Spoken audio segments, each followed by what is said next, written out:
இது எதனால் நடந்ததுங்கிறது விசாரணைக்குள்ளது. அதை பற்றி நம்ம இப்போ பேச முடியாது. அதுக்கு ஒன்மேன் ஹானரபிள் ஜஸ்டிஸ் தலைமையில் போட்டிருக்கிறாங்க.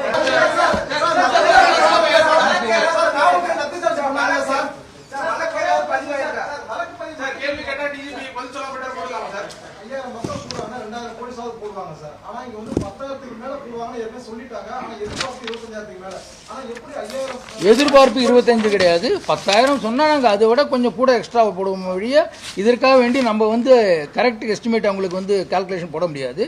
இதுக்கு தான் நம்ம கண்டிஷன் போடும்போது ஒன்றாவது முக்கியமான கண்டிஷனே கட்சி தொண்டர்கள் ஒத்துழைத்து அவர்களை சீராக சீராக அமர்த்த வேண்டும்ங்கிறது ஒரு கண்டிஷன் போடுறோம். ஏன்னா அவங்க தான் ஆர்கனைஸ் பண்ணும்போது இதெல்லாம் கொண்டு வரணும்னு. அதனால நம்ம போலீஸ் எக்ஸ்ட்ரா ஹெல்ப் எக்ஸ்ட்ரா ஒர்க்கை வழிய இதை போலீஸார் 27,000 எதிர்பார்த்து போடணுங்கிறது எதிர்பார்க்க முடியாது நம்ம. சரி, அடுத்தது ஏங்க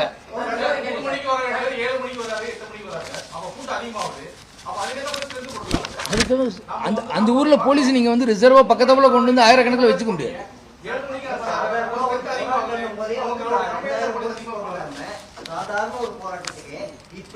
இது நாமக்கல் கரூர் எல்லா ஊருக்கும் அவர் வண்டியில் போயிட்டு இருக்கிறாரு. எல்லா இடத்துலையும் நடக்கிறது தான். இதே நாமக்கல்ல அன்னைக்கு நடந்திருக்கு. நம்ம பந்தோபஸ்து கொடுத்துருக்கிறோம். அதனால இது எதனால் நடந்ததுங்கிறது விசாரணைக்குள்ளது. அதை பற்றி நம்ம இப்போ பேச முடியாது. அதுக்கு ஒன்மேன் ஹானரபிள் ஜஸ்டிஸ் தலைமையில் போட்டிருக்கிறாங்க.